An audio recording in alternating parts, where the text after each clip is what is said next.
কিচ্ছু দিব না।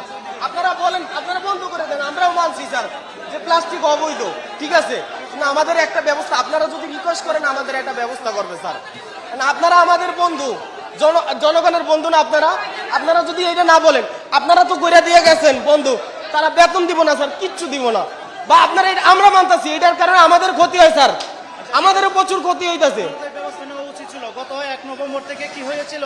আমি বলি স্যার, সরকারিভাবে নির্দেশ দেওয়া হয়েছিল যে কোনো প্লাস্টিক কারখানা চলবে না। যে কোনো জিনিস বন্ধ করার আগে এটা একটা রানিং জিনিস, এটা এইটার আগে একটা কিছু বের করার দরকার, কিছু বের করছে দেওয়া হয়েছিল 1 তারিখ, নভেম্বরের 1 তারিখ নির্দেশনা দেওয়া হয়েছিল। বাজারের মানুষরা কষ্ট আছে, সব মানুষরা কষ্ট আছে, আর এইটা চাপ পড়তেছে আমাদের উপরে। প্রত্যেকটা মালিক কোটি কোটি টাকা লোন আছে, সিন্ডিকেট না, আপনারা এটা আইন করে দেন, আমরা সরকারিভাবে এইটার টাকা সব সরকারিরে দেবো, ঠিক আছে? কোটি কোটি টাকা এই সিন্ডিকেট যারা তারা নিতেছে, আমরা তাদের দেবো না, আপনাকে দেবো, আপনারা এই ব্যবস্থা করে দেন।